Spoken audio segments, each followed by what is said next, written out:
This is the Therapy Chat Podcast with Laura Reagan, lcsw-c. The information shared in this podcast is not a substitute for seeking help from a licensed mental health professional. And now, here's your host, Laura Reagan, lcsw-c.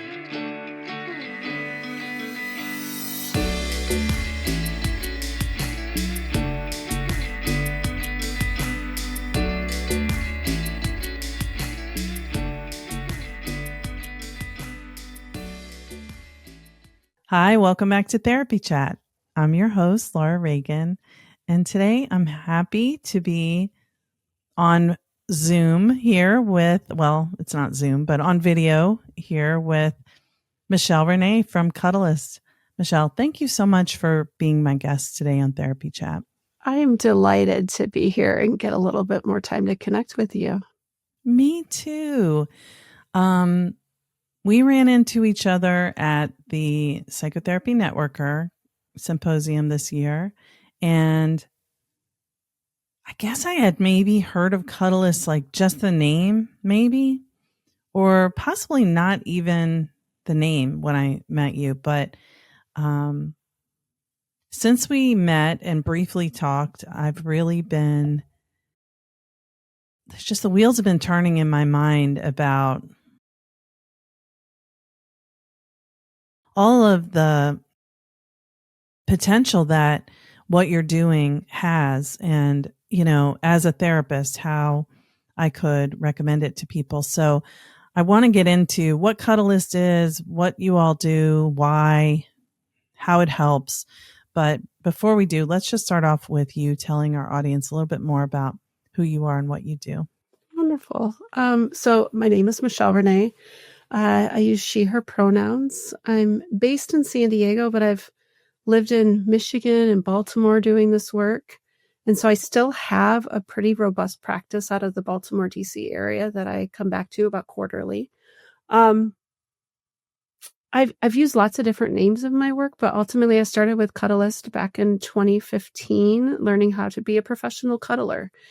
And now I'm working a lot in supporting clients with childhood sexual assault backgrounds, things that are more on the trauma end that we don't think about per se when we think about, hey, maybe you should check out cuddle therapy, right? It's not the usual draw for that crowd, but there's such an interesting overlap. So as I've been doing the work, my ability to hold a different space has really grown in capacity because of the work that I've done on myself. And kind of like I had a therapist say, this work has really kind of supersized your healing process post-divorce.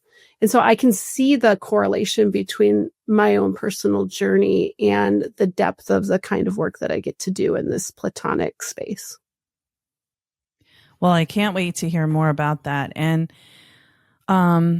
you know, it's funny you said that sexual trauma is not what most people think about when they think of professional cuddling, because that's exactly what I think about, being a trauma therapist and also someone who specializes in sexual trauma and a survivor.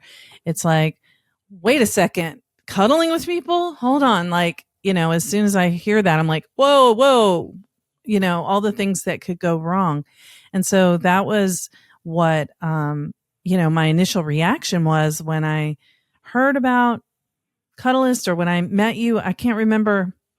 I mean, I feel like now that I've known about it for a long time, but that was only March 3 months ago. So yeah, if I had heard about it, I definitely didn't know very much. And the main thing I wanted to hear from you right away is like, well, what do you do about if sexual trauma comes up, since it's so prevalent? But we'll get into that. Let's just start with, tell us a little bit more. First of all, what's your role in Cuddlist, and what is Cuddlist? Yeah, so I was lucky to run into Cuddlist when they first launched in 2015.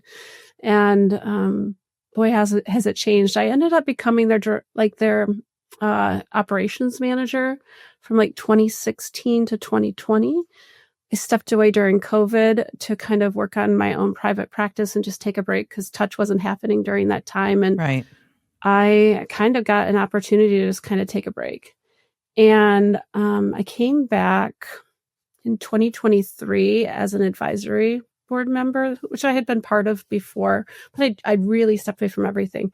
And Madeline Guinazzo, who was one of the co-founders, she wanted to retire. And so she asked me if I would step into her role as director of training, which was such a huge honor to be like, hey, you've been around. I trust you. Please take this baby in away from me. And then she completely retired, and I was able to purchase her shares of the business in January. So now I'm a co-owner and the director of training at Cuddlist.com. Oh, wonderful. Yeah. Yeah. I thought you were one of the owners. It's a little bit of a Cinderella story in a way of like, oh, like how I thought this was a modality that I would get trained in, and it's just a stepping stone, is to do something else down the way, and to kind of come back full circle to where this is really the bulk of my work. I never thought that when I first started. It was just kind of this, oh, I want to be a sex educator, and this is kind of a thing I could do because I'm a mom and I'm used to cuddling, and it was a new modality, and it was an easy access point for me at the time, and then to really have a whole different relationship with the work now, 10 years later, it's really touching to look back on, honestly. Yeah. And there's something about you that is felt. I can sense something energetically about you with how you are holding this work with like wisdom and respect for how sacred the permission is to be allowed to touch people, you know, as a professional service. As in therapy, we're so, in school at least, we're so sensitive and warned about touch, and, you know, many therapists would never touch their clients at all. So, by background, are you a therapist yourself? I'm not, though I get confused as one often. I was just at the ASEX sex therapy conference a couple of weeks ago, and one of my colleagues goes, "Are you certified?" And I said, "No, I can't be. I'm not a therapist." He goes, "You're not? I just always thought you were." "No, not a therapist. I just hang out with y'all a lot." So yeah. Well, it's good to know for context. A little bit of a therapy geek. Yeah, people who are listening who are therapists who are like, you know, just trying to place the frame that you're bringing. So, absolutely. Why don't you tell us, if you will, a little more about what Cuddlist is? Sure. So Cuddlist.com is a training organization to train and certify practitioners in platonic touch and what is required to hold that space in a trauma-informed way with great boundaries and communication. And we kind of have our method, right? We have the Cuddlist method that we teach to our practitioners, and they have to really have a wholehearted yes to that method and understanding why it's important. And if we feel confident in them, we certify them. And then we are also a listing platform where clients can come to Cuddlist.com and see who is in their area. And then we also have a community support component that if people are certified, they are invited into a membership where they can have a lot of support on building their business. This is their own practice. Cuddlist doesn't take any part of their fees. We don't have any say in their work other than it needs to follow our code of conduct and abide by the Cuddlist method and those kinds of things. Beyond that, it's everyone's private practice. That's cool that, you know, you're not being territorial about. Sometimes when we get these kinds of certifications, it can be a little much. We won't let you go below $80 an hour. Like, we don't want to race to the bottom. we have ethics and a reporting system if there was ever an issue to come up so that clients can, let us know. That's We good. do background checks on our practitioners. We want to keep not just our practitioners safe. And that's what the training was kind of built around, was back in the really early days of professional cuddling. There wasn't training.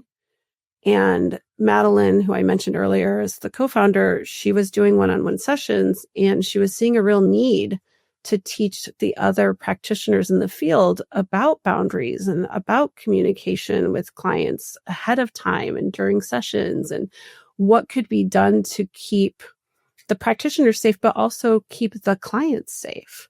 And so we are just continuing that forward. That's great. I mean, I feel like I have so many questions in my mind about what this platonic cuddling service can provide for people. I mean, it's, the obvious thing is we don't have anyone in our life who we're getting to touch or touch us. And, cuddling just feels good. But for some people, can feel good. Yeah. So there's so much, there's like, professional cuddling. Okay. I can kind of figure out what that is. But once you start to think about it, there are so many variables involved for the cuddler and the cuddlee. So what would be some of the reasons why someone might use this service? Yeah, I think the most common, for some people, it's just a luxury, right? They know this is something that helps them feel better. There's so much co-regulation that can happen in that space, and, nervous system support. And some people just know this is what makes their world tick in the right way, right? I think of it like you've got your regular massage appointment, and maybe you go get your nails done, and like it's just part of your self-care routine. But a lot of times people are coming because they're lonely. We know we've been talking about the loneliness epidemic, all over the place. Anxiety, depression, the real common human condition of, I'm lonely. I don't have a person in my life. Maybe I'm lucky and I have a pet, and that can really help. But sometimes, like I remember hearing clients say, like, I feel human here, right? Because we're engaged in a mutually connected relationship in that space.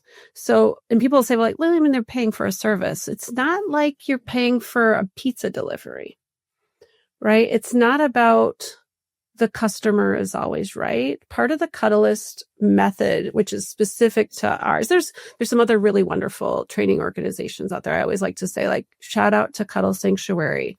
They have a really wonderful program. Okay. What is, I've only been trained by ours, so I am clearly biased, but also because I work in so much trauma, I really think ours is I can't say I can create a safe space, but I can do everything I can to create the safest space, without being able to control all factors.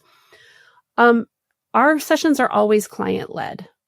So the client, I'm never offering touch to a client. The client has to be able to articulate what they want. And that's some of the like hidden features of coming to a Cuddlist session is there is this skill set that gets taught as part of the structure of the session is like, hey, we have an opening agreement that we're always going to follow. And those handle like some of those big questions of like, well, what do you do if somebody gets aroused? Right? We have an agreement that we're not going to chase that. We understand that's a really common biological response, either to relaxation or the fact that maybe you haven't been touched in a long time. The tying of sex and touch is really a human response. Like that's not something that we're not expecting to happen, but we're agreeing that we're not going to chase it.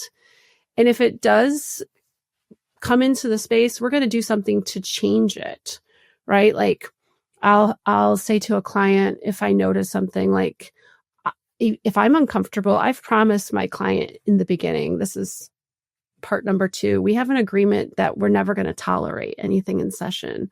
So I say to the client, hey, in your session today, this is a session that's all for you, but know that I'm never going to say yes to something I'm not wholeheartedly a yes to, because you're not going to benefit from that. You're not going to feel that in my nervous system if I'm just gritting my teeth and getting through something, right?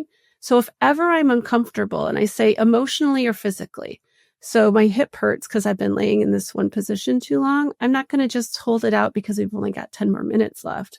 I'm going to advocate for my own needs and say, I need to shift something here. My hip is hurting. And if the conversation is uncomfortable, I promise you, I'm going to let you know so that we can change it. There's zero tolerating in the space. And then I ask the client if they can also do the same for me, right? So we're 2 adults meeting in this space, and we're both agreeing to not do anything that we don't want to do. And that is the part, like, sometimes clients will say, like, well, I'm paying you to be here with me. You're paying for my time because this is my job. Just like, you pay for your hairdresser, you pay for your therapist. This is our profession. I do this work because I love it and because I'm good at it, right? There's a benefit to paying for a professional in this space. I'm not tied to your personal life. If you want to talk to me about what's happening with, grandma or whatever, it stays in that space just like it does in your therapy room, right? I'm not, if I tolerated something, you would feel that in my body. I would feel a little rigid, right? My heart rate might be elevated. There are subtle cues that I can't control that your nervous system is going to pick up on. Right. And so it's important that I only do the things that I really want to do. So that's the authentic connection part, is that we're figuring out where that Venn diagram overlaps of what you want and what I'm willing to do. Right. So that's where it's not ordering pizza. If a client said, I want to, let's say I had an issue with someone touching the back of my arm. I'm just going to throw out a thing like, I can't stand touch on the back of my arm. There's nowhere in the code of conduct that says that that's an inappropriate touch, right? We say we're not going to touch in the bikini zones, right? There's no touching of breasts, buttocks. We're not going to kiss, although I love a good kiss on the forehead. So that is part of my kissing, no kissing on the lips. But if you want to put a kiss on my forehead, that is the most tenderest, like, affection. Like, I love those. I will collect them till the day I die, right? But if I don't want to be touched on the back of my arm, I still get to say, no, I don't like that touch. That doesn't work for me. It's not anything about you. So now we've got an opportunity for the clients to advocate and ask for what they want. And also the potential that they might have to navigate not getting what they want. Yeah. It's a wonderful opportunity. And that's something that when that first can happen in a session, it deepens, I think, the relationship when you can. It's kind of like creating a rupture in a way, in that the client now has asked for something they didn't get a yes to. Now they can experience me still showing up for them. It doesn't change our relationship if we can talk about it, and the client can, come in with their feelings. Like, I just worry that I asked for the wrong thing and now you don't like me, and whatever can come up in that space. And we get to just navigate that together. It's a little laboratory. That's what I call it. Yeah. And it's about touch, but it's also about reciprocal in intrapersonal relationship. It's like, or is it interpersonal? Now I'm confusing myself, but yeah, it's like the reciprocal, reciprocal aspect of I'm not just like, I give you X dollars and then you have to do whatever I want. You have to do whatever I want. There you are an object and I'm getting my needs met. Yeah. And that's a red flag, right? For us. Yeah. And we teach in our course some, everybody gets to create their own practice, but here's some really good practices for screening the compatibility of a client, right? And if a client just said, I don't want any, I hate to use the word emotional attachment because I feel like it's a little heavy for the space, but my clients get attached to me in some ways, right? We built this really trusting relationship with each other rather fast, honestly. The touch component builds a level of trust quicker than anything else, I think. It's a whole nother language. And so, like, that's different than like if you went to a massage therapist to get touched, right? That's one-way touch. We consider ours two-way touch because you might benefit from also holding me. I think about, I don't know if have you read the book, The Emotionally Unavailable Mother? Believe it or not, I haven't read it. I know the book. I read so many books. So in that book, what I liked about it's really, it's talking to therapists in the book. And they actually have like a prediction that therapists will start holding their clients. And I'm like, we'll see if that happens. In the meantime, I'm around, right? And I actually have a therapist that calls me her hands. And in the book, they talk about like when you have an emotionally absent mother,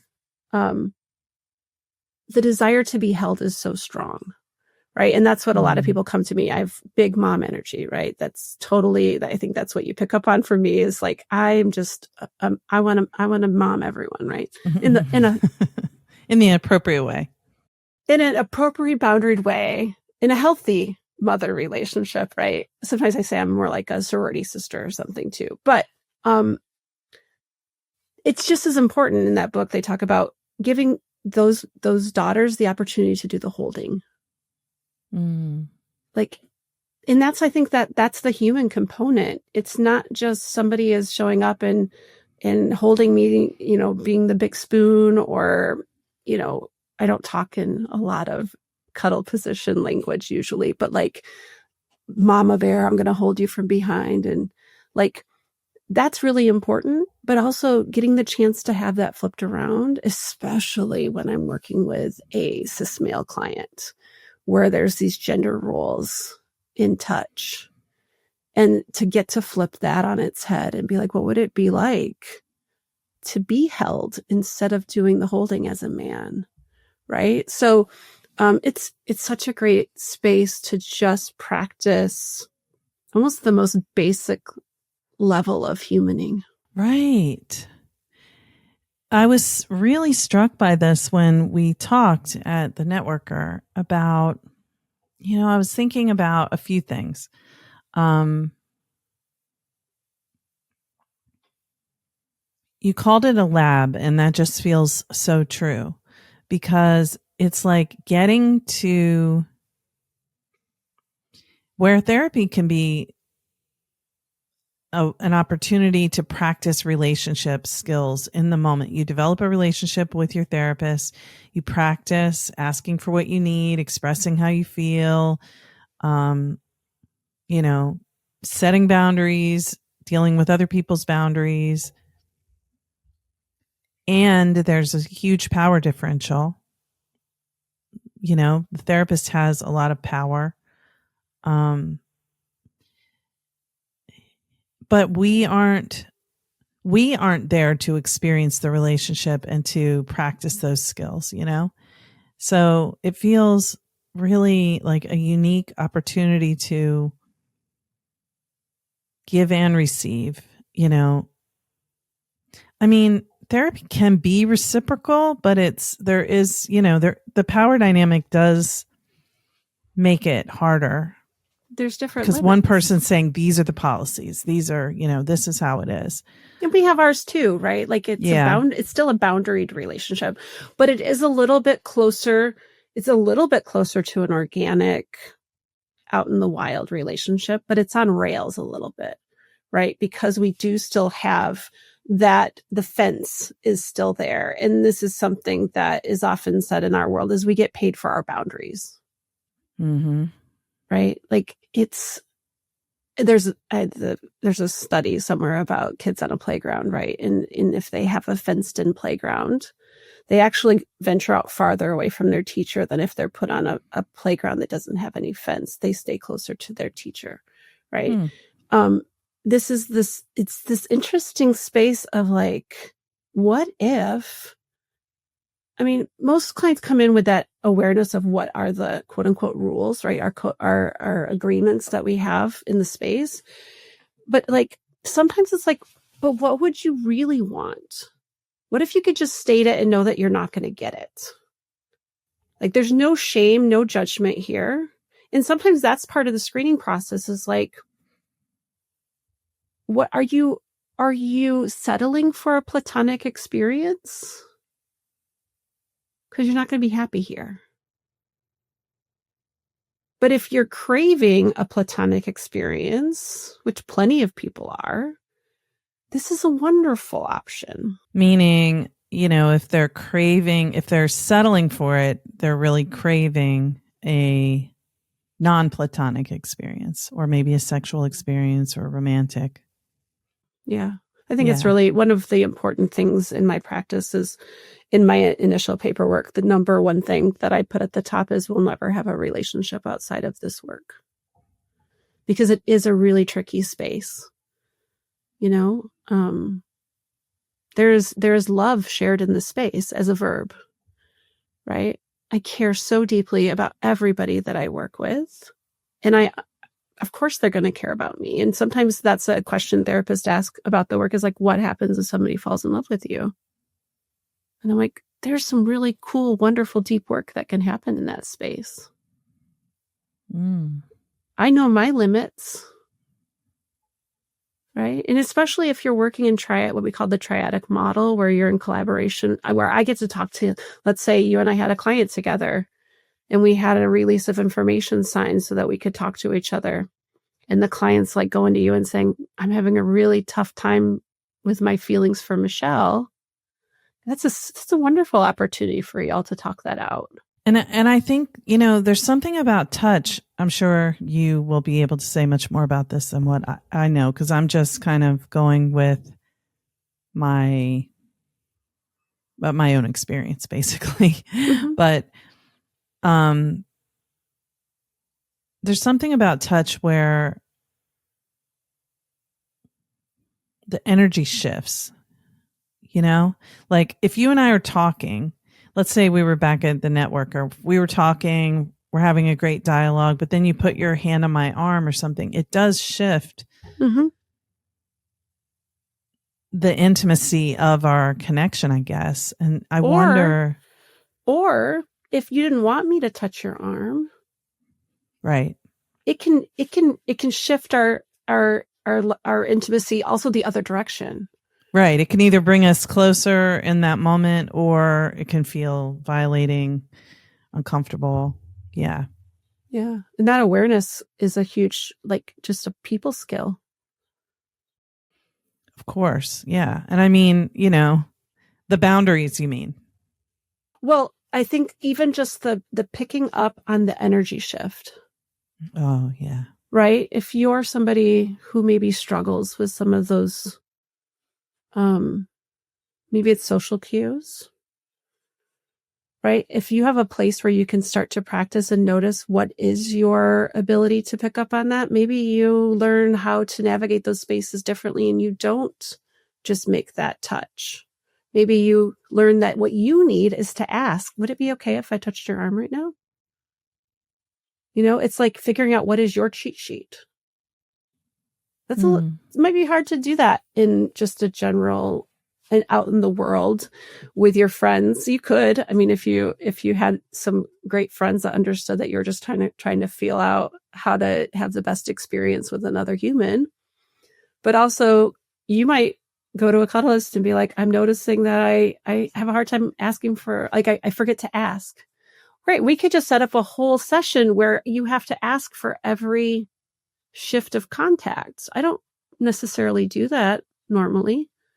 Our agreement is that we're going to speak up if we're uncomfortable, though we practice so much direct communication that we usually get into a rhythm of asking, and I'm never asking.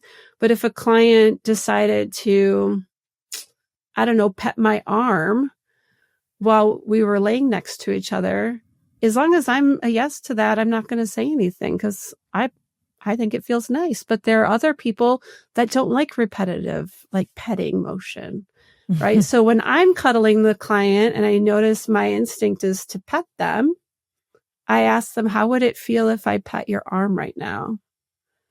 Because some people don't like that. And I'm noticing an instinct to pet you while we're laying here. And so I just want to see how that would feel for you. And they're like, I don't know, let's try it.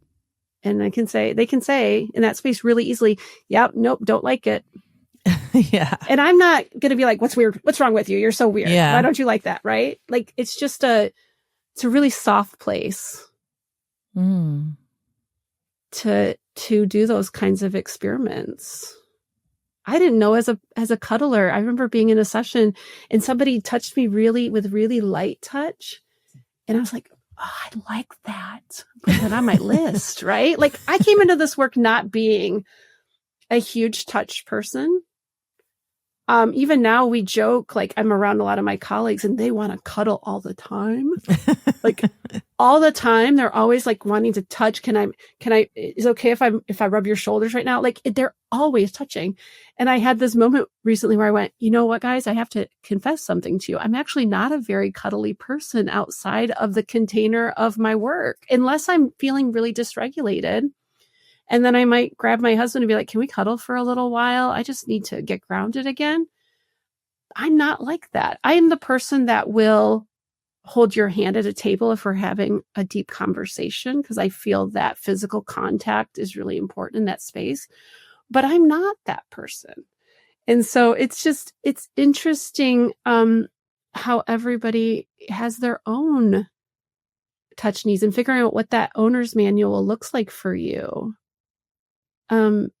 If you've never been in a relationship, there's another example, right? And you want to practice that skill of physical intimacy, not sexual intimacy, but physical and emotional intimacy. Cuddle session can be a great space for that.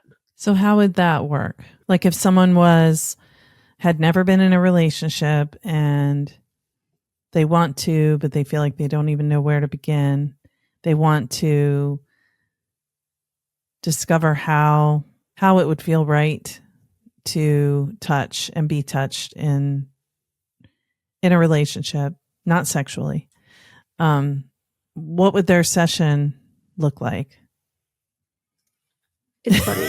People always ask, like, what does a session look like? I'm like, they're all so different. But here's the interesting part is what I've heard from, there's some people that see Cuddlist and they see a lot of us.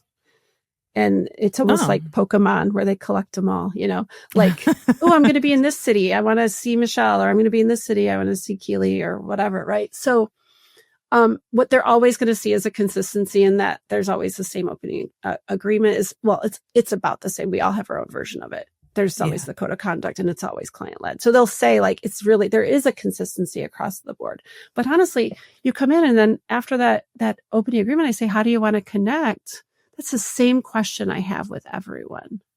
Right. So if you came in and you said, I really don't know because I've never cuddled with anyone before. Or sometimes I see clients that had a really rough childhood and they can't conceptualize what the options are. Right. So I bring in my toolbox of the coaching side of the work and say, okay, how do you want to feel? Well, I want to feel cared for. Okay, what might that look like? Do you think that this is something you want to do standing up? Are we seated? Are we laying down? We just start to kind of take all the little components of what a cuddle position might look like, right? And it's like, okay, well, I want to be seated. Okay. Are we facing each other? Are we facing away from each other? Well, actually, I'm kind of nervous to look you in the eyes. Maybe facing away from you would be a really good idea. Like, so we can break it down into all these little components, right? And so as a starter, and you haven't had a relationship, you don't know what physical intimacy would look like for you. Let's try some different things, right? Like, let's try eye gazing. That might be a senior level for some people, and other people, they might go, well, that felt really comfortable. Great, check. Put that on your list of things that you like. And then it's like, okay, let's try me holding you, right? That might be the next place that we could start. And how does that look? Am I in front of you? Am I behind you? Am I next to you? Okay. How does that feel? I think it would feel better if you were holding me and I was facing you. Okay, let's try that. And it's just these little tweaks that we can make. Or like I might say, okay, that feels good, but how would it feel better? It's like, so all these are, I think, skill sets that take into a relationship really well. Like if you think about the person that's never had a relationship. And so let's just say they have no, at least consensual sexual experience. I'll say that in preface because the numbers are so out there. Not like it's a shift of intention that takes that same closeness and safety feeling, and you've got the safety and the proximity. It takes a shift of intention to change if this is going to be a platonic experience or a non-platonic experience, right? So it's almost like a starting point just to get your nervous system comfortable with being next to another person. There's so many ways to titrate this down into little micro experiences that can play across the board of why are people coming in? Well, if you're anxious and you're coming in, you get a chance to experience another person's regulated nervous system. And we know that our nervous systems talk to each other, right? So sometimes I've called myself a nervous system coach, right? If you're coming in and you do have a background in sexual violence, what does it feel like to be in a space where I only want to know what you want and I want you to tell me when you don't want that anymore? And to get a chance to practice that, right? Maybe you've never had wanted touch. When I hear people say, I don't like hugs, I respect the hell out of that, right? But if they want to figure out if there's a way that they could enjoy a hug, I can work with them on that because there's something there that's making them not enjoy it. And it might be something that we can work through. Sorry for interrupting there, but I have several people I work with have worked with who say, I just don't like being touched. They don't say they don't like hugs. They say, I don't like being touched. And there's common theme I've noticed and it's not people with a particular type of trauma that I've noticed. I mean, it's hard to say because a lot of my clients have the same kinds of trauma, but it doesn't seem to be specific to sexual trauma. I'll say that people will say, when I think of being touched, I just recoil. And of course, if you think that's just how you are and you're not concerned about it, you don't want to change it, fine. But if you did, would that be something that they could work with? Absolutely. And I think some of that is that they don't know what the options are. Like that, whatever that touch was that made you have that story about yourself that you don't like touch. Maybe you don't, like I said, maybe you don't like the repetitive touch. Maybe you don't like light touch. Maybe you really like a firm, solid, non-movement touch. Like there's so many kinds of touch in, I never thought about those things before I got into this work. I never thought about it. I know, and now I know that wherever I'm at, like if I'm anxious, that grounding touch, that solid, just, I don't need you to pat my back or anything. Like I need you to just squeeze me tight. Like think about a baby and how we roll them up in the little burrito, blanket compression. What does that do for a nervous system? Right. And figuring out what you need in different times. I love compressing bodies and just feeling that weight. It feels super cool when they get off of you and you suddenly feel really light. Like it's an interesting contrast space. Yeah.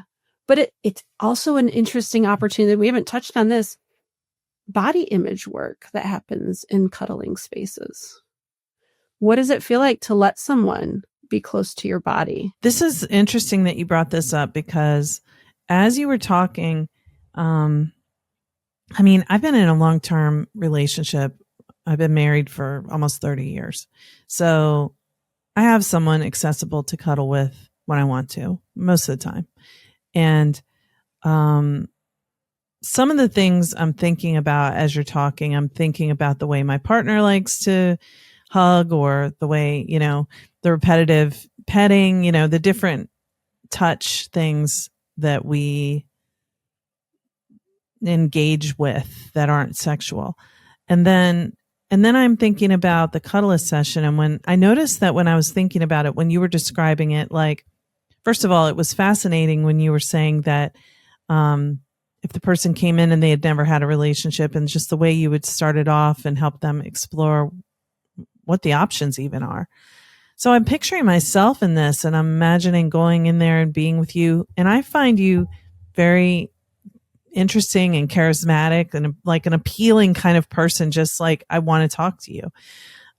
So with that in mind, as you're talking about these different sort of prompts of what would you like to try, and I picture them, I'm like, oh my gosh, can I picture myself like letting someone hold me, or someone I don't really know, like I don't already have a long-term trusting relationship with, or even sitting really close together. I'm like, gosh, I love cuddling, but if I were to do this, what would I even do? Would I like it, or would I not know what to do with myself? And I kind of feel like I would go into this and be like, oh, and it just seems like it's something about, energetic space boundaries and proprioception. And so when you mention body image, it's like, there's something about, like, for me, when I imagine it,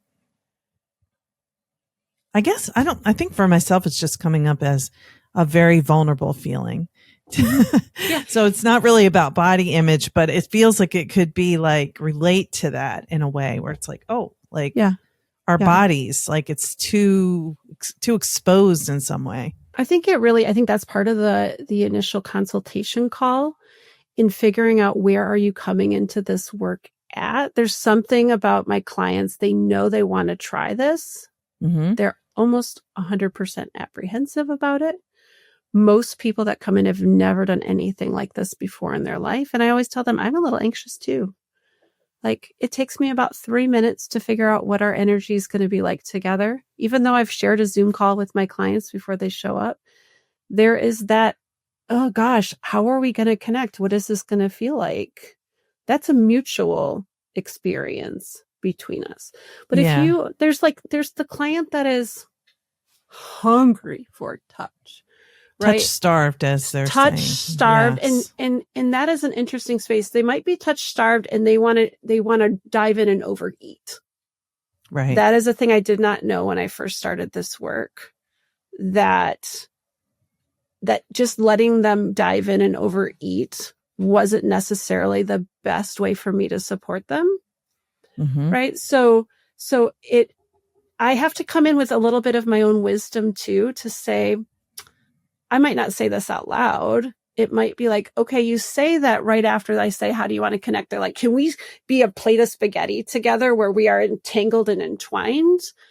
I might have to put on my professional best judgment hat and say, that feels like a little more than I'm ready for. Is there something else we could do to get started to kind of help temper that a little bit? Because it could be like, I'm just going to gorge myself on touch.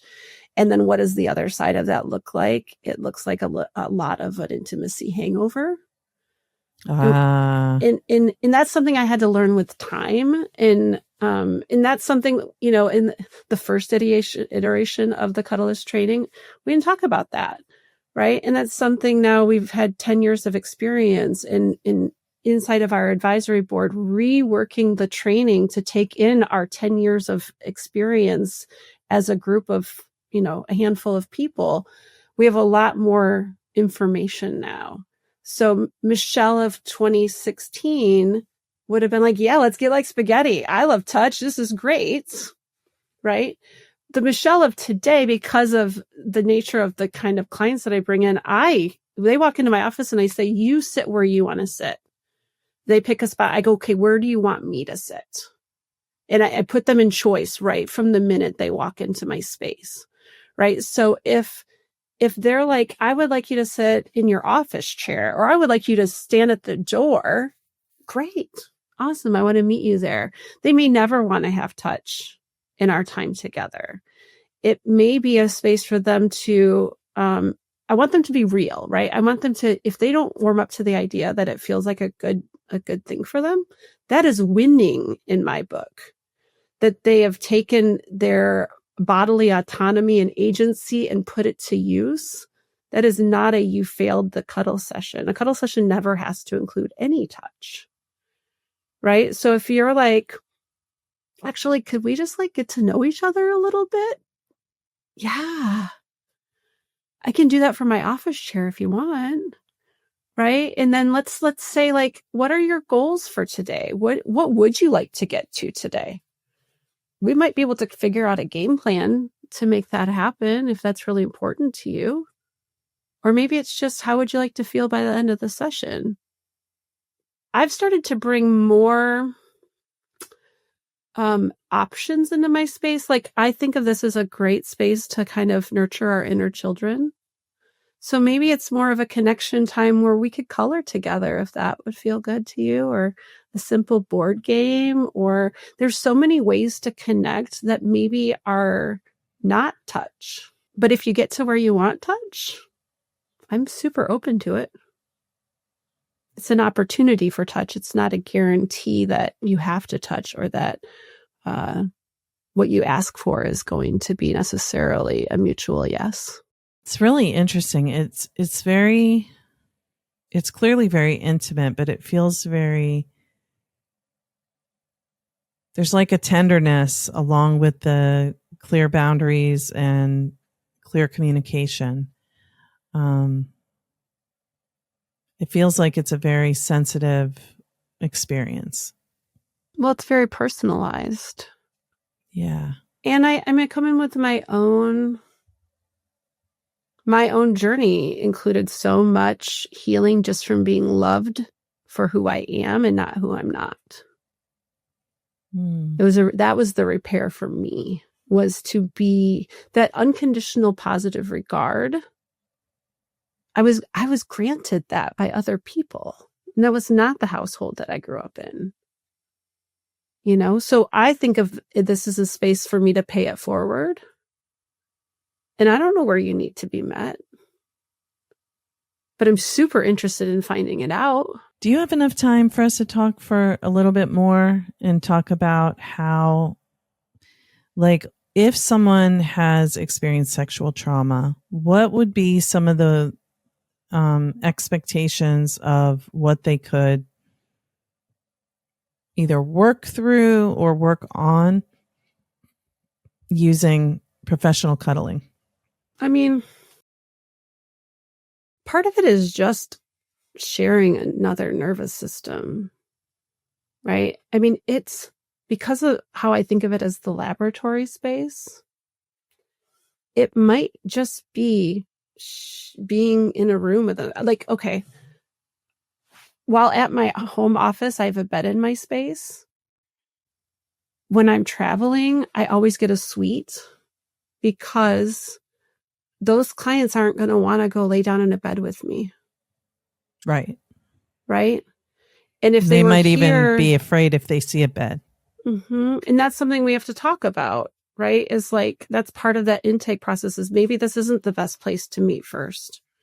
I've been really fortunate. One time I had a therapist, like, let me use her office to build that relationship with the client before we would move into anything that remotely looked like a bed space. And I set my bed up to look more like a day bed. And I try to do things I keep a very trauma-informed space. You can always see the door. There's the exit path.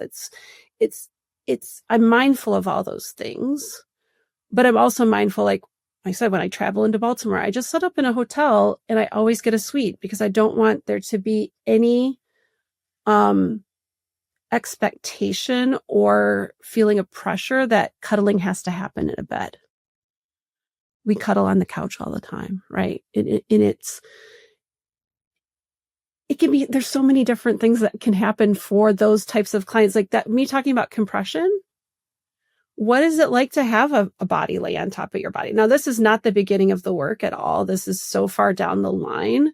But to have the experience of just another body on top of yours, and you being able to tell that person, all right, I'm done. Thank you. That's enough for me.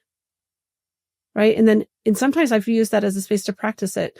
Tell me no again. Right. Let's do it again. Let's start over. Okay. Tell me no. And then you get to feel it in your body, me honoring your no, thanking you for your no. Like that's the reparative part of it. And like, even just knowing that you've had an experience that wasn't the other experience. Mm-hmm. Right? A new co-host, some people have said, like, when I think about that physical feeling, now I have another option of another person I can have that memory with that is not the negative memory that I had before. They might be walking into a space that was a familiar space for your abuse, and just being able to walk into it with another person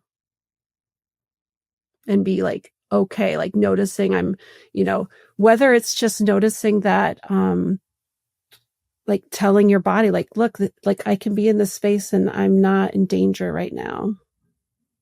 It's just another opportunity for that corrective emotional experience. Yeah.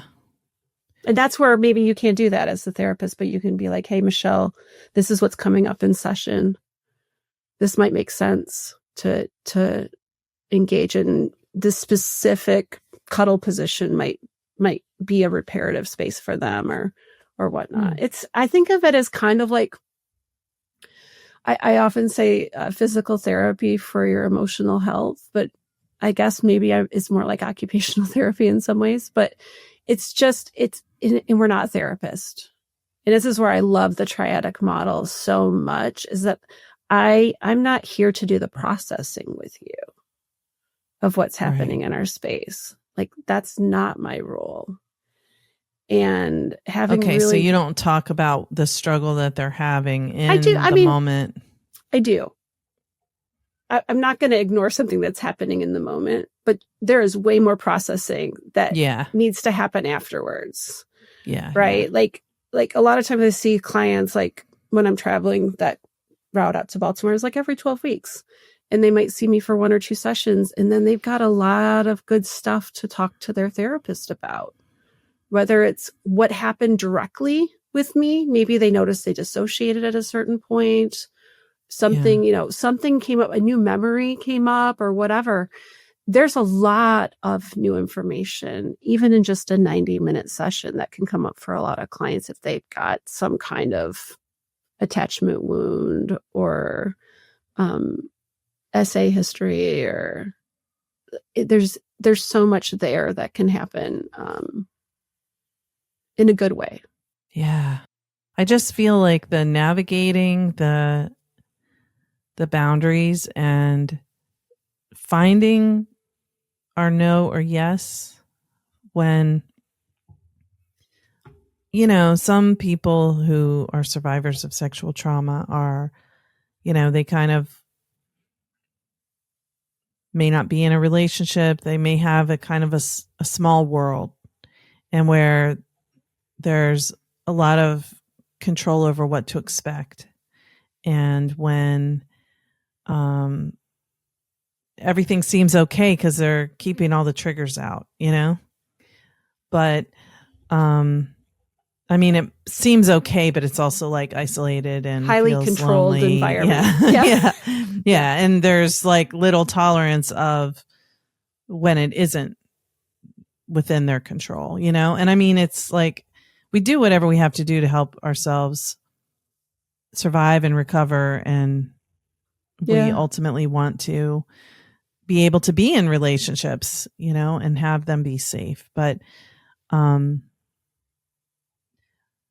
the other thing is like with sexual trauma and a lot of attachment trauma too, the no can be suppressed. Yeah.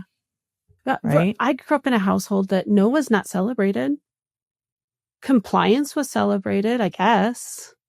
I think about like the yes and no question isn't really up here. Yeah. Right? Our body knows. Like it's not a decision. It is like if you can learn how to tap back into your body and realize that it is a physical state. Yeah. Right? Yes and no is where you are physically. That for a lot of people, especially if you have childhood sexual abuse, that was trained out of you. Mm-hmm. Right. And so I see numbness, just body numbness, where they didn't realize how numb they were, Mm-hmm.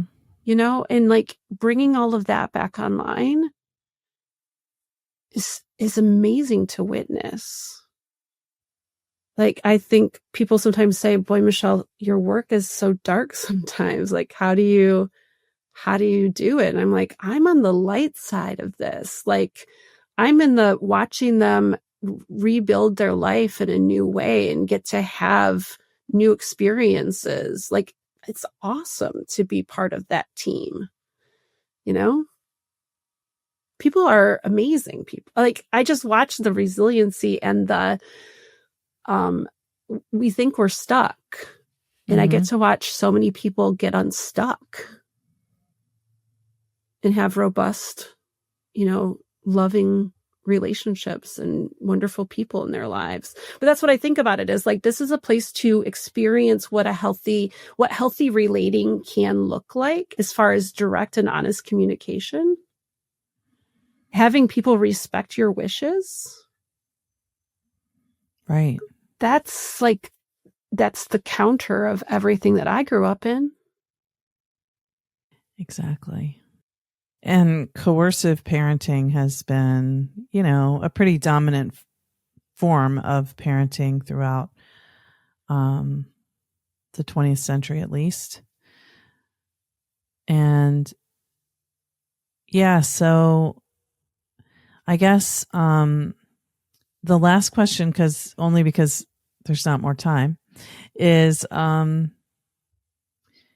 if someone wanted to come work with a cuddlist because they want help accessing their no, is that a barrier if they struggle to say no? Is it a barrier to getting started? No, I think that's that question of like, I'm going to promise to take care of my needs. Can you do that too? The honest answer for a lot of people is no. I don't know that I can do that. And I say, thank you for letting me know that.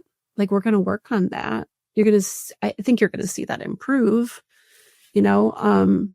It's just I think it's more important that they're honest, that they don't have some people have a really strong no and they have a really hard time saying yes to things. Right. Right. There's both sides of that coin. That's very true. And so it's like, what can we do to help you have a space that is all about you? Because that might be really hard for some people to just even ask for what they need or identify what they need or want. Like, it's a really great question I've heard asked, like, okay, so how do people learn how to what they want in their life? Like, big sweeping, like, what do I want with my life? And I'm like, have you figured out how to give yourself a bathroom break when you want one? Like, or when you need one? Have you talked yourself out of even fulfilling that need for yourself? That's like where we have to start. Yeah. Being tuned into our own needs is not as simple as it seems, for sure. Yeah. And it feels like that's really, you know, I think that's what I was really inspired about after originally meeting you, is just how this could be a way to negotiate things that are part of being able to be relational, that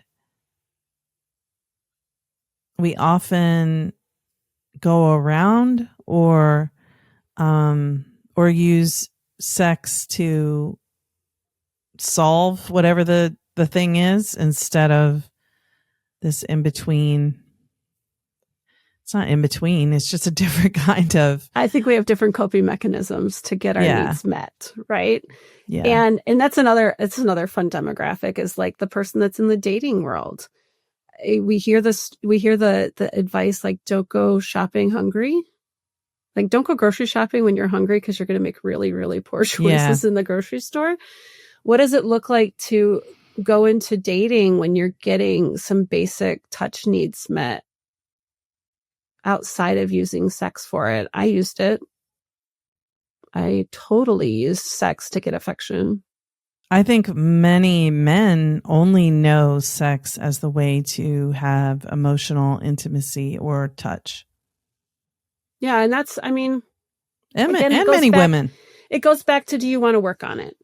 Right? That goes back to that question of, are you settling for platonic in spaces with me? Right? Some people are going to say, I don't know how to have closeness and it not be sex. Well, do you want to work on that? Because if you don't want to work on it, I don't have any interest of holding this really uncomfortable space with you, right? Like, there's a lot of things that I appreciate about the world, but I do not appreciate being in a space with a bunch of sexual energy when I am not interested in it. Yeah. And I made that mistake early in my career of saying yes to a lot of clients that really were not, they were settling surely for platonic. It's icky. It does not feel good. Right. But if you come to me and you're like, I don't know how to not gravitate to the sex, I will work through that with you because I'm going to hold that boundary that you're paying me for.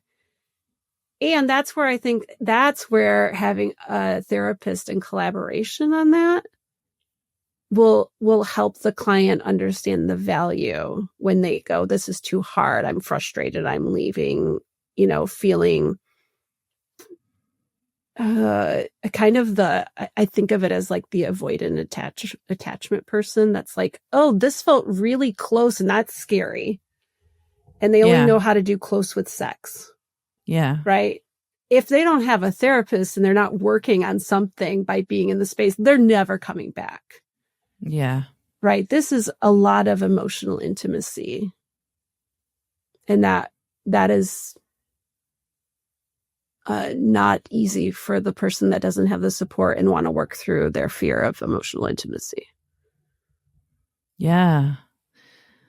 It's so much more than it looks like on the surface. And I'm so grateful. I want to say this. You can make a cuddle session not this big, I'm coming in for this therapeutic modality. It can be, this is the space where I get to just relax and I get to be taken care of in it. And I have this lovely connection with my cuddler and I go about my day and I feel energized and I feel refreshed and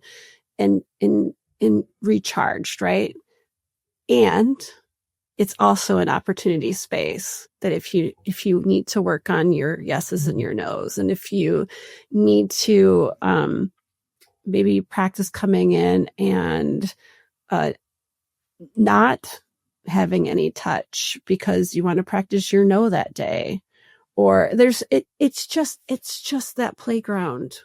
It's just a playground. It doesn't have to. It doesn't have to be so serious. It does not have to be, a whole, therapeutic modality. Well, it's obviously, to me, just seems like this big mystery. So there's a whole gamut of ways that one can benefit from professional cuddling. Yeah. I am very grateful to you for taking the time to talk about this and explain so much and answer my questions. And I mean, I still feel like we barely scratched the surface of what your service is. And I think that's one of those things that you probably just have to experience it too. It's such a weird thing because it's not like I can say, this is what it does, right? Right. It's like, what do you need? And we can find a way to kind of touch on that need. It's such a, it's just being a human in another human space. So anything that is human related is possible, kind of thing. And so it makes it very nebulous. Like, how do you say what it is and what it isn't? I don't have an answer for that, but I do appreciate your curiosity, and it probably is making a lot of brains fire as they listen to this. And yeah, if you think about it, whatever that is, it's probably possible to touch on it in this space because it's just two human beings. Well, I hope that this conversation is inspiring a lot of people to get curious. I mean, that's really exactly what happened with me. We talked, I asked you a bunch of questions, and then it's just been percolating in my mind like, wow, this is something really fascinating and potentially very deep and broad at the same time. So yeah, I'm inspired, and I hope that those who listen to this will be like, well, maybe if I can, maybe it'll help me with this, or maybe I can ask if it would be good for that. Yeah, I think I appreciate just the space to talk about it. Maybe therapists will start to get more curious about it. Clients start to get more curious about it. Other, people looking to expand their practice as far as modality offerings. Clearly, therapists are never going to have a cuddle session with their clients, but you're hitting a broad group of therapeutic worlds. I'm assuming in this podcast because I listen to you and I'm not a therapist. So thanks for listening. I'm sure your base will take it in lots of different ways. Yeah, and it'll reach the ears that it needs to reach, I believe. So, Michelle, where can people learn more? Do you want people to learn more about Cuddlist or about your work specifically? Both? Cuddlist.com primarily. I mean, my practice itself is the Human Connection Lab. So they're welcome to go check that out. But we talked primarily about Cuddlist today. Clearly, we talked a little bit about my practice too, but yeah. Yeah, well, I'll include both of those links in the show notes. And you've mentioned, this podcast reaches people all around, but you've mentioned that you're coming to Baltimore. And are you coming? I know this, but I don't remember. What are you coming for? I come in. You come periodically. I come see my clients about every 12 weeks in the Baltimore, DC area. I usually set up shop right around BWI, and occasionally I throw together a get together for some professionals when I have the extra spoons and a gap in my schedule. I try to create a really tight schedule to optimize. I don't charge my clients to come into town. I just see a group of them at once, and I call it the reunion tour because I've worked with a lot of these clients for quite some time, and I really care about people when they come into my life, and it's nice that we can continue this relationship beyond me living in the area. So I love having little remote spots that I get to work out of. So I'm here in San Diego, but also in Baltimore. Also started being in Pittsburgh. I think I'm going to add Portland. Just had a call with a therapist yesterday about maybe setting something up as a regular rotation into Montana because it's such a touch desert. There's all sorts of things always brewing. Yeah. I'm thinking you're missing out on, why not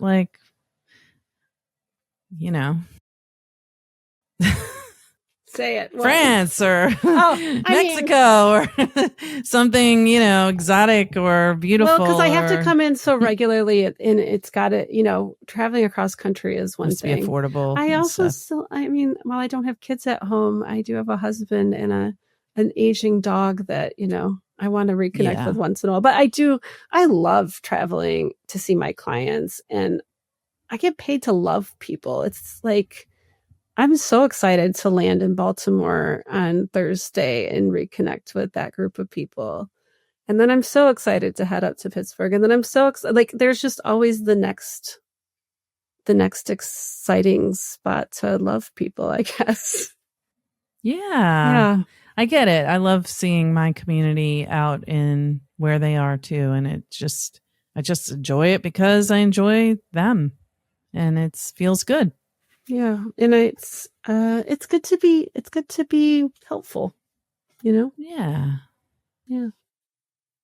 Well, thank you so much for spending this time with me and our audience today. And I can't wait to see where it goes and stay connected with you. Absolutely. I look forward to seeing you at the next conference. Oh, yeah. Yeah. Thank you for listening to Therapy Chat with your host, Laura Reagan, LCSW-C. For more information, please visit therapychatpodcast.com.